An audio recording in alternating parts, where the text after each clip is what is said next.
أعوذ بالله من الشيطان اللعين الرجيم. بسم الله الرحمن الرحيم. الحمد لله رب العالمين بارئ الخلائق أجمعين، والصلاة والسلام على جميع الأنبياء والمرسلين، سيما من سمي في الآفاق بأحمد وفي الأرض بأبي القاسم محمد.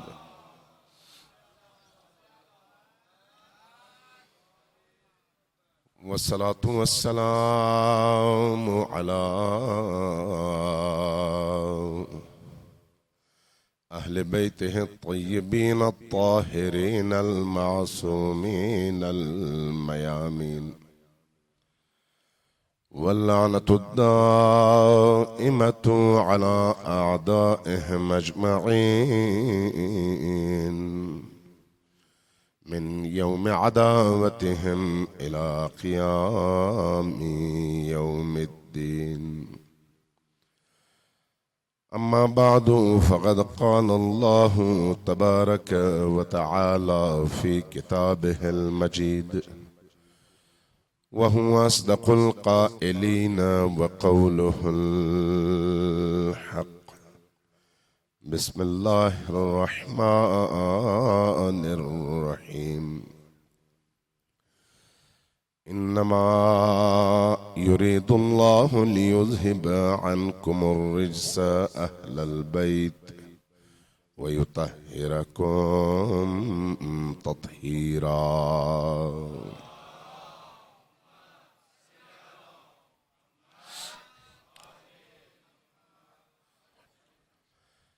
اللہ تبارک و تعالیٰ آپ کی اس عزاداری کو اپنی بارگاہ میں شرف قبولیت عطا فرمائے، اور جتنی دیر آپ اس مسجد میں تشریف فرما ہے، آپ کے بیٹھنے کو اپنی بارگاہ میں، آپ کی سانسوں کو اس بارگاہ میں تسبیح شمار کرے اور عبادت قرار دے۔ یہ ایام دین کی طرف خود کو بھی اور اپنے بچوں کو بھی متوجہ کرنے اور دین کو اپنی روح میں اتارنے کے ایام ہیں، چونکہ حسین ابن علی علیہ السلام کی محبت ایک ایسی محبت ہے جو انسان کے اندر یقینی طور پر ہدایت کی شمع جلانے کا باعث ہے۔ حسین ابن علی کی بارگاہ میں جب کوئی شخص آتا ہے تو اس کے دل کی دنیا بھی اور اس کی سوچ اور فکر کی دنیا بھی روشن ہو جاتی ہے۔ صرف شرط یہ ہے کہ وہ جب آئے تو اس ہستی سے اور اس کی بارگاہ سے روشنی حاصل کرنے کی نیت سے آئے۔ اصل چیز ہماری نیت ہے کہ ہم کس نیت کے ساتھ کسی ایسی مجلس میں شریک ہوتے ہیں۔ بعض اوقات ہم عوامی سوچ اور فکر کا شکار ہو کر یہ سمجھتے ہیں کہ کربلا جانا ہی اہم ہے۔ اصل چیز اپنی روح کو، اپنی ہستی کو، اپنی سوچ کو اہل کربلا کے ساتھ جوڑنا ہے۔ اگر ہم اہل کربلا کے ساتھ جڑتے ہیں تو یہ جڑنا ہمیں حسین کے ساتھ کھڑا کر دیتا ہے۔ اب چاہے ہمارا بدن کوئٹہ میں ہو یا کربلا میں ہو، اس سے فرق نہیں پڑتا، چونکہ ہم ہدف حسین کے ساتھ جڑے ہوئے ہیں، آرزوئے حسین کے ساتھ جڑے ہوئے ہیں۔ بعض اوقات ہمارے اہل سنت بھائیوں میں بھی یہ فکر نظر آتی ہے جب وہ کہتے ہیں کہ کاش مجھے مدینہ کی فضائیں میسر ہوتی، کاش مجھے مدینہ کی خاک ملتی، کاش مجھے مدینہ میں دفن ہونا نصیب ہوتا، چاہے کاش مجھے مدینہ میں موت آتی۔ اسی طرح کی سوچ ہمارے ہاں بھی ہے. کاش ہمیں کربلا میں موت آتی, چاہے کاش ہمیں کربلا میں زندگی نصیب ہوتی. ٹھیک ہے, مدینہ اپنی جگہ اہم ہے, کربلا اپنی جگہ اہم ہے, لیکن جب تک انسان کے اندر کی زمین زرخیز نہ ہو, نہ کربلا کی مٹی اثر کرتی ہے, نہ مدینہ کی مٹی اثر کرتی ہے. اس مٹی کی تاثیر کے لیے خود میرے اندر کی مٹی کو زرخیز ہونا چاہیے. ذرا سوچئے, کیا مدینہ میں مشرکین دفن نہیں ہیں؟ کیا مدینہ میں یہودی دفن نہیں ہیں؟ اسی قبرستان بقیع میں, جو اپنی اہمیت کے اعتبار سے بہت بڑی اہمیت کی حامل جگہ ہے, مقام ہے, اولیاء اللہ وہاں پر دفن ہیں, ائمہ دفن ہیں, نبی کریم کے انتہائی پاکیزہ اصحاب وہاں پر دفن ہیں, بہت سارے شہداء وہاں پر دفن ہیں. لیکن اسی مدینہ کی سرزمین میں بدترین لوگ بھی دفن ہیں, بدترین لوگ بھی زندگی گزارتے ہیں, گزارتے تھے, آج بھی گزارتے ہیں. تو اس کا مطلب یہ ہے کہ انسان کا فزیکل وجود کہیں پر ہونا باعث خیر نہیں ہے.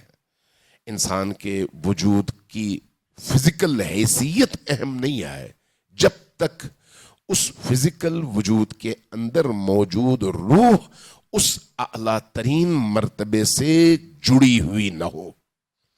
لہذا مدینہ کے اندر نبی کریم کے ارد گرد بہت سارے ایسے لوگ ہیں, لیکن ان کا وہاں پر دفن ہونا ان کو کوئی فائدہ نہیں دے سکتا جب تک ان کی روح نبی کریم سے جڑی ہوئی نہ ہو. اسی طرح سے کربلا ہے. واقعی کربلا میں جو عمر سعد کا لشکر ہے, کم لوگ تو نہیں مرے, بڑی تعداد میں لوگ مرے ہیں. بڑی تعداد میں لوگوں کو خود امام حسین نے مارا ہے, حضرت عباس نے قتل کیا ہے, باقی ہمارے شہدائے کربلا نے ان کو قتل کیا ہے, اور ان میں سے ایک بڑی تعداد وہیں پر دفن ہوئی ہے. تو کیا کربلا میں دفن ہونا ان کے لیے مفید ہے یا نہیں ہے؟ نہیں ہے. کیوں نہیں ہے؟ اس لیے کہ کربلا کی مٹی میں جو برکت ہے, اس برکت کا تعلق اس بات سے بھی ہے کہ جو شخص وہاں پر دفن ہو رہا ہے اس کے اندر اس برکت کو جذب کرنے کی صلاحیت ہے, اور اس کے اور اس مٹی کی برکت کے درمیان کوئی ہم آہنگی, یکسانیت, سنخیت اور ان کے درمیان قدر مشترک ہے یا نہیں ہے. لہذا مقناطیس کے سامنے اگر آپ پتھر کو رکھ دیں تو مقناطیس میں کشش ہونے کے باوجود پتھر پر اثر نہیں ہوتا, لیکن اگر اسی مقناطیس کے سامنے لوہے کو رکھ دیں تو لوہے کو فوراً وہ جذب کر لیتا ہے. لوہا بھی مقناطیس کو فوری طور پر جذب کر لیتا ہے. کیوں؟ اس لیے کہ ان دونوں کے سگنلز ملتے ہیں, ان دونوں کے اندر کچھ مشترکات ہیں جو ایک دوسرے کو ایک دوسرے سے جڑنے میں ممد اور معاون ہیں اور مدد دیتے ہیں. یہی کیفیت زندگی کے باقی تمام امور میں ہے. آپ اگر پانی میں مرغی کو ڈبو دیں, مرغی کو جب آپ نکالیں گے پوری طرح سے گیلی ہو کر نکلے گی, لیکن اگر اسی پانی میں بطخ کو ڈبو دیں وہ نکلے گی بطخ, آپ جب نکالیں گے وہ بالکل خشک ہوگی. اس لیے کہ پانی میں تر ہونے کے لیے جس چیز کو آپ پانی میں ڈال رہے ہیں اس میں پانی جذب کرنے کی قوت ہونی چاہیے. اس لیے کربلا جانا یا مدینہ جانا دوسرا مرحلہ ہے.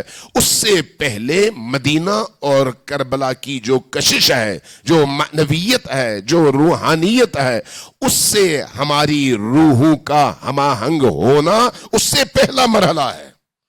لہذا وہ روحانی پاکیزگی اگر ہمارے اندر جنم لیتی ہے تو پھر جب ہم قدم اٹھاتے ہیں تو ہمارا ہر قدم ہمیں اللہ کے قریب تر کر دیتا ہے, رسول اللہ کے قریب تر کر دیتا ہے, اہل البیت کے قریب تر کر دیتا ہے. اور اگر ہمارے درمیان سنخیت نہ ہو, ہمارے درمیان قدر مشترک نہ ہو, ہمارے اندر ان انوار الہیہ کو جذب کرنے کی قوت اور صلاحیت موجود نہ ہو, تو پھر ہم 1000 سال وہاں پر جیے کوئی فرق نہیں پڑتا ہے.